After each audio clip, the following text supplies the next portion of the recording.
Good morning, wrestling fans. Welcome. Today is Thursday, January 5th, 2023. Almost made that mistake again.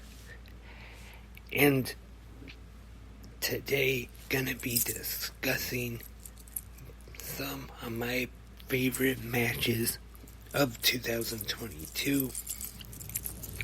But before I get started into this one, it's a little later than all the other episodes this week. Off work today, so I didn't have to walk in to work, and I was planning to do it earlier, but it's a little later this week. But tomorrow, back to work. So, Good Morning Wrestling fans will be back at its regular time tomorrow morning. And also, in case you missed it, there were 2 episodes of 360 Wrestling Fanatic yesterday. The first one discussing Wrestle Kingdom 17, and then last night's episode of AEW Dynamite. In case you missed those episodes, you can check both of those out right now at Spreaker, right here, or wherever you listen to your podcasts at. And now let's get into it. Good morning, wrestling fans. 2022. Let's start off. Try to start off. I might not go in complete order of the whole year, but gonna try to at least start off at the beginning. January 4th, 2022. Last year's Wrestle Kingdom 16, and Kazuchika Okada taking on Will Ospreay at the Tokyo Dome. That is one of my favorite matches of the year. Also, in January, Impact Wrestling Hard to Kill. It was a Texas death match. Deonna Purrazzo taking on Mickie James for the Impact Knockouts Championship.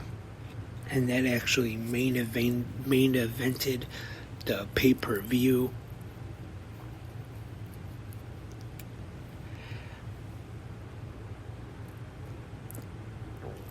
And now let's go to March. AEW Revolution, the dog collar match. CM Punk vs. MJF. And that one was just a brutal, bloody brawl, just which you would expect from a dog collar match.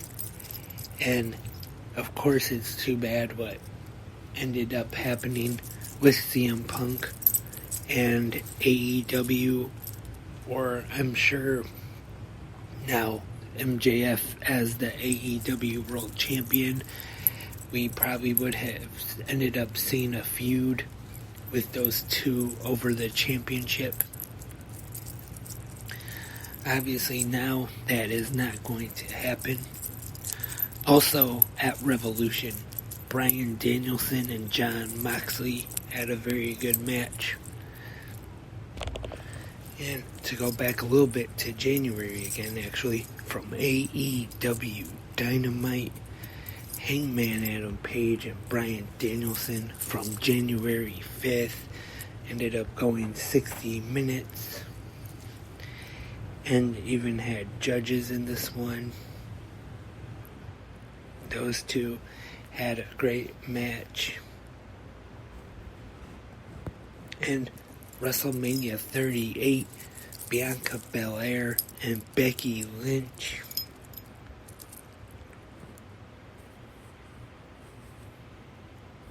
Thought those two worked very well together. Bianca Belair had a great year.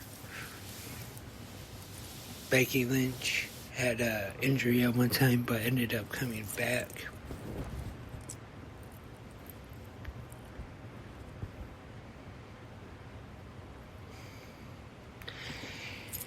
Now to go to Mexico for AAA Mania 30. One of the Triple Manias, April 30th, LA Park versus Villano 4.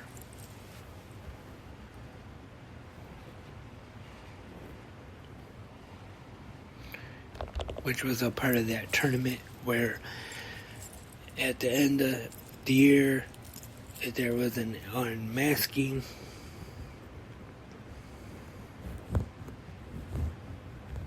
And May 29th, AEW Double or Nothing, Anarchy in the Arena, the Jericho Appreciation Society, Chris Jericho, Jake Hager, Matt Menard, Angelo Parker, and Daniel Garcia taking on the Blackpool Combat Club, Bryan Danielson, Jon Moxley, Eddie Kingston, Santana, and Ortiz. And the next one I'm going to talk about real quick is kind of for a selfish reason because I was there live, and that is the Blood and Guts match back from June 29th, AEW's first show here in Detroit at Little Caesars Arena.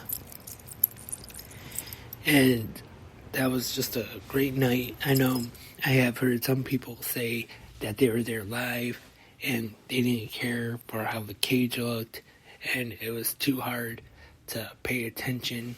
And I admit it was there was so much going on in that Blood and Guts match that it was a little hard to kind of focus on it and pay attention to everything that was going on, but still I thought it was a great night overall, though.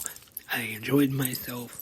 And then after, for the post-Dynamite show, we had episode 300 of 360 Wrestling Fanatic, where it was the return of Tony to 360, the one-time co-host. And he was back, so it was good to have him back for one night only anyway.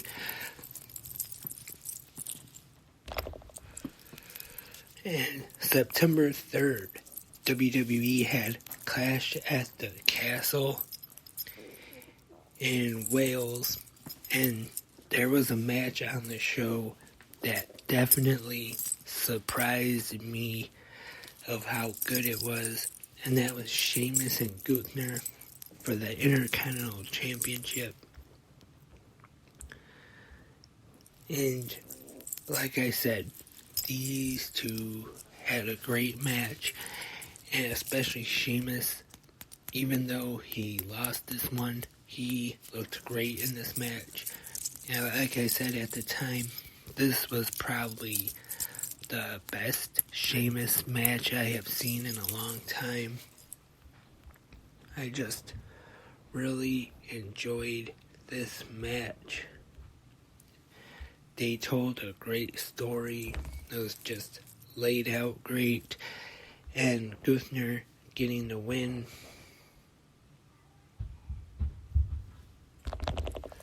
And in a match that was pretty surprising of how good it was. Not that I thought it was going to be a bad match, but it was from AEW and New Japan Pro Wrestling's Forbidden Door pay-per-view, the first ever Forbidden Door, and it was Will Ospreay and Orange Cassidy. And some people might not be a fan of Orange Cassidy, the gimmick, his style. I am, and this match just actually was great. I thought it was high impact offense, which you would expect from Will Ospreay, and Orange Cassidy got all his regular stuff in and everything. And I just really enjoyed this match.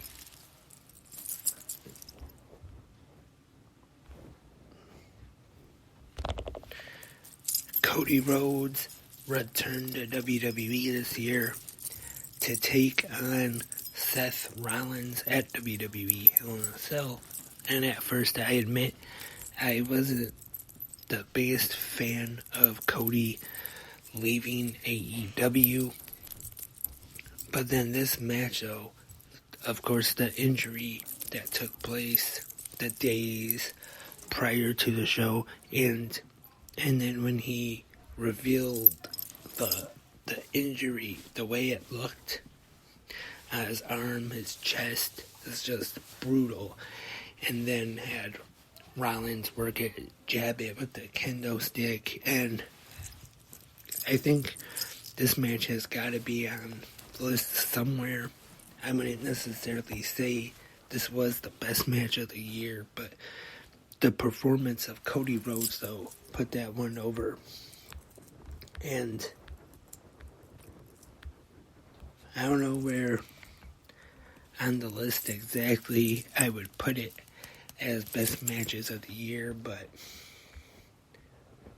that's got to be at least mentioned anyway. Also, FTR and the Young Bucks had a very good match on Dynamite from April 6th.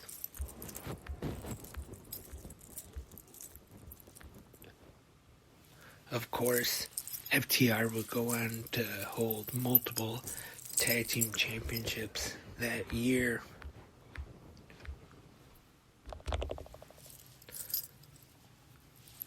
Another one, actually from AEW Rampage, April 8th, Jon Moxley taking on Wheeler Yuta. Moxley had quite a bit of great matches this year, but Wheeler Yuta is someone who really has surprised and impressed me this year.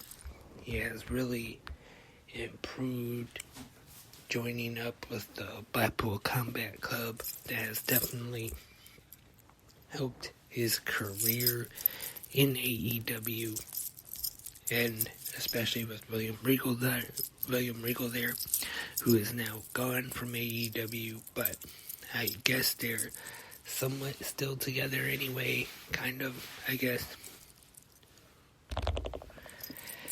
There was an episode of Impact Wrestling. Chris Sabin and Alex Shelley had a really great match, I thought, and sticking with Impact Wrestling, at Bound for Glory, the Impact World Championship match, Josh Alexander versus Eddie Edwards, who I have to admit now, I think I made a big mistake by not mentioning Josh Alexander in the runners-up on Monday's episode when I discussed my favorite pick for Wrestler of the Year, I should say, for 2022. I'm changing that now.